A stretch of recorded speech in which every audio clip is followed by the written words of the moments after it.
Hello students, तो आज हम लोग पार्ट 4 में पहुंच चुके हैं। पार्ट 4 में हम लोग देखने वाले हैं आनुवांशिकता एवं जैव विकास में कि लिंग निर्धारण कैसे होता है, ये देखने वाले आज हम लोग। तो पहले देखते हैं कि लक्षण अपने आप को किस प्रकार व्यक्त करते हैं, कि कोई भी लक्षण है वो कैसे अपने आप को आगे की ओर जो है ट्रांसफर करता है। तो वो देखिए, सबसे पहले कोशिका के डीएनए, कोशिका में जो डीएनए होते हैं, ठीक है, आप लोगों को पता होगा कोशिका होती है। कोशिका में आपका यहाँ पे न्यूक्लियस होता है, केंद्रक होता है, और इस केंद्रक में डीएनए प्रेजेंट होते हैं, ठीक है। तो डीएनए में जो है आपका जीन, डीएनए की रचनात्मक एवं क्रियात्मक इकाई है। तो ये जो आपका डीएनए है, ठीक है, तो डीएनए के अंदर क्या पाया जाएगा? जीन पाया जाएगा आपका, ठीक है। तो ये क्या करती है? सूचनाओं का स्रोत है ये, मतलब इंफॉर्मेशन को गैदर करती है कि आपके अंदर जो भी चीजें हैं, जैसे कि ट्रेट, जो भी ट्रेट आपके अंदर है, जो भी लक्षण है, उनको इकट्ठा करती है। फिर यहाँ पे प्रोटीन का भी संश्लेषण होता है, ठीक है। फिर आगे देखिए कि प्रोटीन विभिन्न लक्षणों की अभिव्यक्ति को नियंत्रण करती। तो आप सोच रहे होंगे कि डीएनए में प्रोटीन का क्या काम है। तो प्रोटीन क्या करती है? तो प्रोटीन का यहाँ पे कार्य बता रहा है कि विभिन्न लक्षणों की अभिव्यक्ति को नियंत्रण करती, कि कैसे, कितना, कौन सा लक्षण है उसका, कैसे उसको कंट्रोल करना है। और एंजाइम व हार्मोन को भी कंट्रोल एंड कोऑर्डिनेट करती, ताकि वो एक जनरेशन से दूसरे जनरेशन में, एक सेल से दूसरे सेल में ट्रांसफर हो सके, ठीक है। तो जीन टी जो है, जो हम लोगों ने पहले भी देखा, ये एक प्रभावी लक्षण है। ये दक्षता से कार्य करते हैं, एंजाइम जो होते हैं का दक्षता से कार्य करते हैं, और पर्याप्त मात्रा में हार्मोन बनता है। और पौधे कैसे हो जाते हैं? लंबे हो जाते हैं। तो हम लोगों ने इस चैप्टर में पौधे, मटर के पौधे को ही एक्सपेरिमेंट में लिया है, तो उसी का हम लोग देख सकते हैं, ठीक है।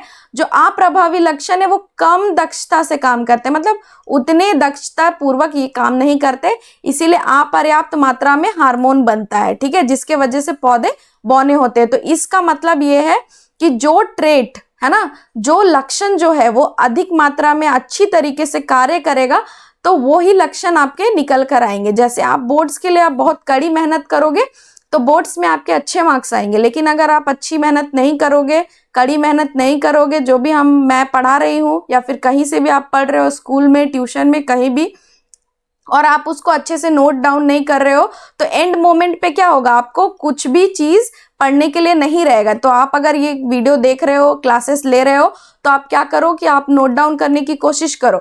नोट डाउन करोगे तो क्या होगा? आपके माइंड में ये चीजें जाएंगी और ये आपको एग्जाम में हेल्प करेंगी। तो इसीलिए प्रभावी लक्षण वही लक्षण होंगे जो उभर के आएंगे। तो आप कितना मेहनत कर रहे हो बोर्ड्स के लिए, ये आपके रिजल्ट्स में दिखेगा, ठीक है। तो आप कड़ी मेहनत करो, अच्छे मार्क्स लाओ, ठीक है। आप बायोलॉजी में बहुत अच्छा नंबर ला सकते हो। तो अब हम लोग का मेन टॉपिक यही है कि लिंग निर्धारण कैसे होता है, लिंग का निर्धारण कैसे किया जाता है। तो लिंग निर्धारण के लिए उत्तरदायी कारक, तो क्या क्या कारक है देखिए इसमें। तो कह रहा है कि कुछ प्राणियों में लिंग निर्धारण अंडे के ऊष्मयान ताप पर निर्भर करता है। जैसे कि आप लोग देखे होंगे, आप लोगों ने प्रीवियस क्लासेस में भी पढ़ा होगा कि जो मेंढक है या फिर कोई भी जो अंडे देते हैं, वो क्या करते हैं?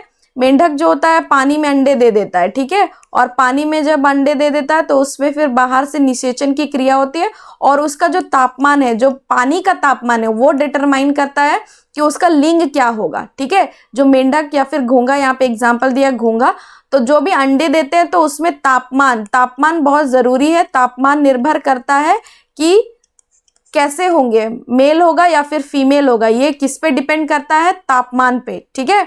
और कुछ प्राणी में मानव का लिंग निर्धारण जो है लिंग सूत्र पर निर्भर करता है, XX और XY पे, ठीक है। तो मादा में X होता है, X होता है, और नर में XY होता है। आइए देखते हैं, जैसे हम लोगों ने उसमें क्रॉस कराया था तो इसमें भी क्रॉस करा सकते हैं।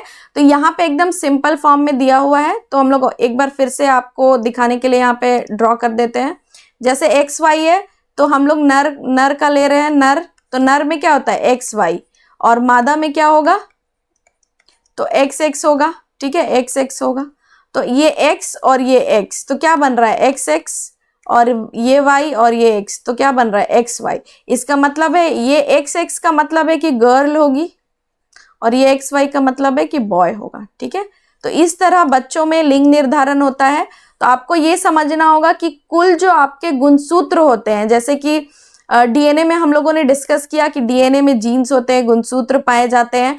तो ये जो गुणसूत्र हैं, जैसे कि ये डीएनए है ना, तो टोटल नंबर ऑफ जो आपका गुणसूत्र है, गुणसूत्र मतलब क्रोमोसोम, ठीक है, तो गुणसूत्र आपका कितने होते हैं टोटल गुणसूत्र?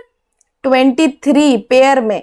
तो इसको 2 पार्ट्स में डिवाइड कर दिया जाता है, 22 ऑटोसोम्स और 1 जो है सेक्स क्रोमोसोम होता है ये, ठीक है, सेक्स क्रोमोसोम जो आपका ये डिटरमाइन करेगा कि नर होगा या मादा होगा, ठीक है, तो ये आपका सेक्स क्रोमोसोम है। तो देखिए एक्स एक्स आ रहा है, इसका मतलब ये मादा लड़की होगी संतति, और अगर एक्स वाई आएगा तो नर होगा, ठीक है। तो इस तरह से यहाँ पे लिंग का निर्धारण होता है। लिंग का निर्धारण जो है ये इंपॉर्टेंट है, आपको याद होना चाहिए। कैसे? ये आपके एग्जाम में हमेशा ये क्वेश्चन आता है। ये क्वेश्चन मटर वाला पौधे का क्वेश्चन, टॉल होगा, शॉर्ट होगा, कैसे प्रभावी लक्षण कैसे होते हैं, क्या होते हैं, ये सारा एग्जाम में आपका बहुत इंपॉर्टेंट है, आ सकता है, ठीक है। बच्चे लड़के एवं आधे लड़की हो सकते हैं। सभी बच्चे, चाहे वह लड़का हो अथवा लड़की हो, अपनी माता एक्स के गुणसूत्र प्राप्त करते हैं। अतः बच्चों का लिंग निर्धारण इस बात पर निर्भर करता है कि उन्हें पिता से किस प्रकार के गुणसूत्र प्राप्त हुए हैं, ठीक है।